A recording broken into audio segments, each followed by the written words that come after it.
এবং তার স্ত্রীর সাথে কিছু হাসিনার চাটুকা তারা 14 নির্বাচনে জোর করে জাতীয় পার্টিকে নিয়ে গেল। এই যে হাসিনার চাটুকার গুলো যেগুলো 14 নির্বাচনে নিয়ে গেল, তারা তারপর 14 নির্বাচনের পর পার্লামেন্টে গেল, সংসদে গেল। সেই চাটুকার গুলাই 18তে সংসদে গেছে, সেই চাটুকার গুলাই 24 সংসদে গেছে।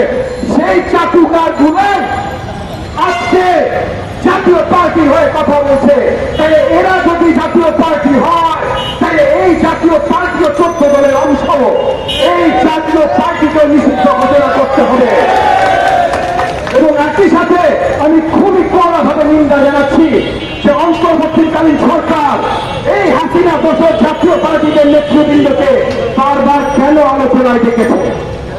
যাদেরকে নিষিদ্ধ ঘোষণা করতে হবে, যারা কোন হত্যার মাদকদার ছিল, যারা হাসিনার মাদকদার ছিল, তাদের কোন অধিকার নাই ভাই বাংলাদেশের রাজনীতির কোন কেদারায় বসা।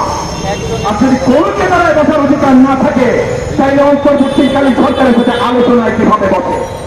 আমি এটার নিন্দা জানাই এবং আপনাদের মাধ্যমে আবেদন জানাই যে অন্তর্বর্তীকালীন সরকার যেন এই যে হাসিনা এবং হাসিনার দোষকদের যেমন আর যাকে অন্য করে দিয়েছে তাদের সাথে আলোচনা হবে না, একইভাবে যেন তারা প্রতিনিধি ক্লিয়ার করে যে হাসিনার দোষক জাতীয় পার্টির সাথে আলোচনা হবে। আমরা 5ই আগস্টের পর নতুন বাংলাদেশ করার জায়গায় অবতীর্ণ হয়েছে। 5ই আগস্টে অন্তর্বর্তীকালীন সরকার আমরা দাঁড়া করিয়েছি, নতুন বাংলাদেশের স্বপ্ন নিয়ে সেই অন্তর্বর্তীকালীন সরকার আমরা দাঁড়া করিয়েছি।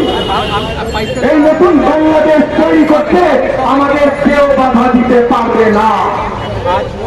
কোন ধরনের প্রতি বিপ্লব সম্ভব না। হাসিনার যত বছর সেখানেই লুকিয়ে থাকুক না কেন, বাংলাদেশের জনগণ তাদেরকে প্রতিহত করেই যাবে ইনশাআল্লাহ। এই প্রতিহত করবার জন্য আমরা যেন সারাক্ষণ সব জায়গায় সবভাবে অন্তর্বর্তীকালীন সরকারকে আমাদের সাথে পাই, তাহলে সারাক্ষণ সব জায়গায় সবভাবে অন্তর্বর্তীকালীন সরকারের সাথেও আমরা